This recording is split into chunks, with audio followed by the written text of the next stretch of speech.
Sanity Rants, Episode 4. What would you have me say? A rhetorical question. Kidding, not kidding.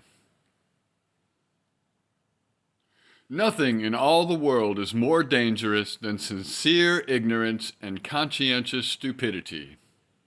Martin Luther King, Jr. I'd like to add apathy to Dr. King's ignorance and conscientious stupidity truth. But I know why he didn't include it. I think he even talked about it, because he had already counted out the people that just don't care. Now, people you expect to care who give lip service and then fall short of showing actual support is more dangerous and more of a heartbreak, especially if you're counting on them when it's necessary to stand up and call out racism wherever we see it. And some people are just a no-show. And they create more damage because they silently perpetuate systemic racism without questioning it. This rant might be a nice icebreaker for that little get-together we all need to have with people who refuse to talk about world affairs and the consequences of our decisions. And indecisions. If people aren't in serious conversations, discussions, and arguments about the state of affairs in this country and the world, then they are definitely an important part of what's causing this.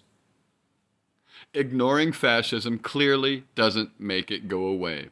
It didn't go well when people ignored Hitler either. Oh, is it too soon?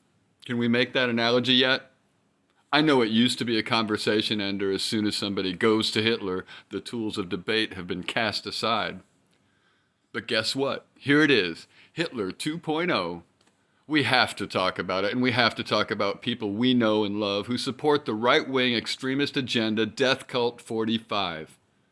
Because I love my friends. I want to be able to communicate and connect and share and know that we are working for exactly the same thing in a realistic way where we can achieve it.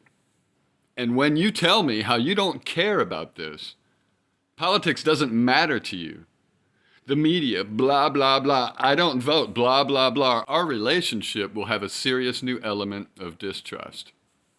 Being for peace and doing nothing to stop the absolute fucking authoritarian cruelty is just a big middle finger to everyone being murdered and everybody who cares about being stripped of their rights. I don't care what kind of pacifist you think you are or claim to be, not voting against fascism and not even taking a fucking interest in voting against fascism is voting for fascism. I'll say it again. Not voting against fascism is a vote for fascism. And that is how my friends and millions of other apathetic Americans give me the middle finger every day, completely oblivious to their folly and to the literal harm, disappointment, and extreme frustration they cause others.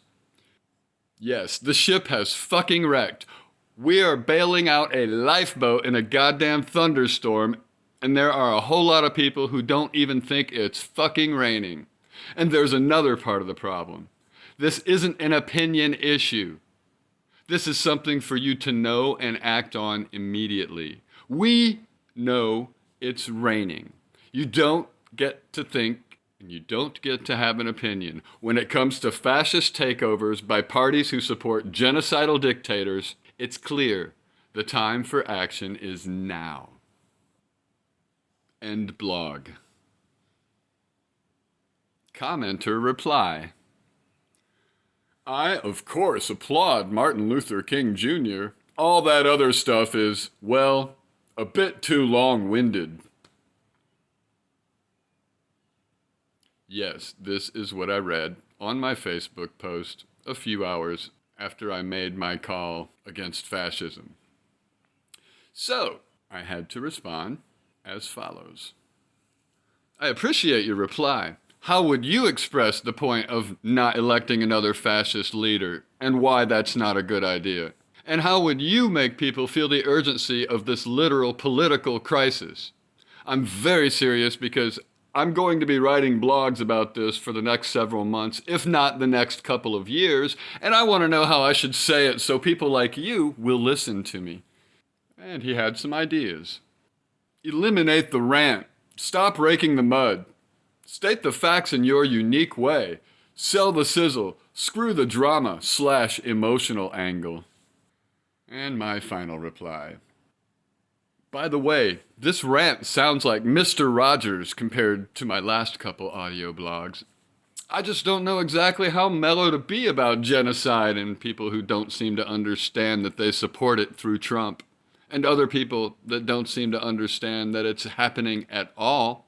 There aren't many non-alarming ways to address genocide, dictatorship, autocracy, cruelty, oppression, and fascism. As long as people don't think it's happening, I'm not going to be any more mellow about it in the coming months. If this kind of straight-up cruel, nationalist, supremacist, fascist bullshit went away, I wouldn't give a damn about politics, and I would be posting music and healing blogs. First step to healing is healing the delusion.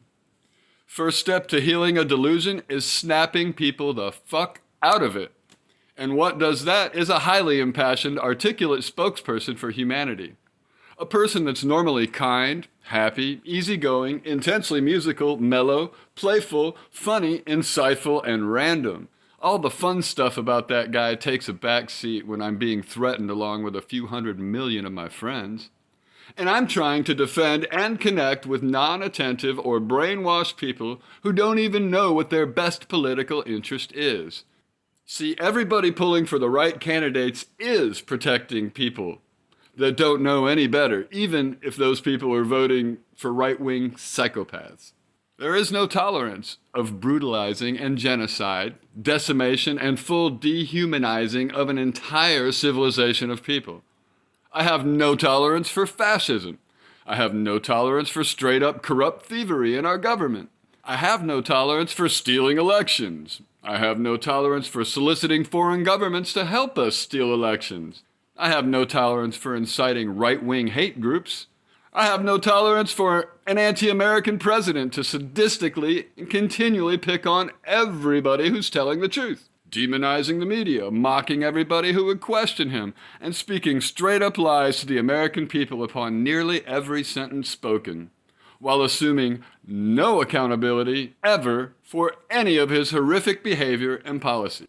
I have no tolerance for sinister gaslighting and lies being perpetrated in the image of the fascist dictator wannabe orange fucking prick by all of his acolyte accomplices. It's all happening at the same time from all directions on the right and the right-wing nutjob conspiraverse, and the temperature is only rising.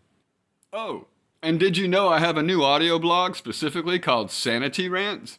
They won't all be on the same topic, but when I have to address willful, belligerent, self-righteous ignorance, I'm definitely going to get colorful with my language, my digs, and my humor. But above all, I try to speak the truth for compassion, empathy, and logic. End reply.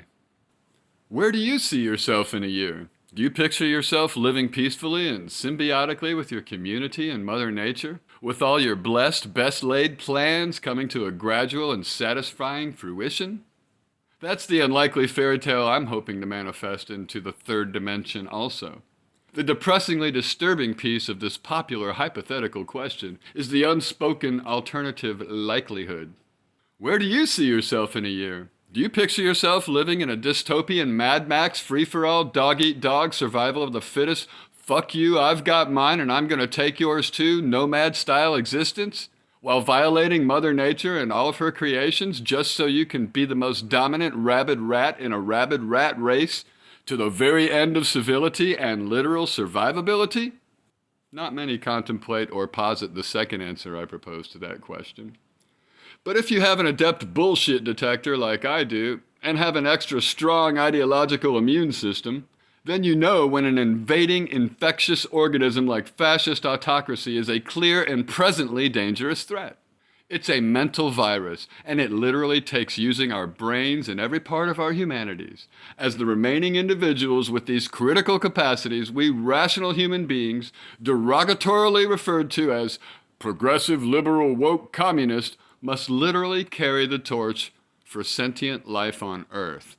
Tragically, the virus seems to have robbed the perpetrators of this socio-political apocalyptic dilemma of those very capacities of intellect and humanity essential to the antidote for this self-inflicted Orwellian nightmare reality.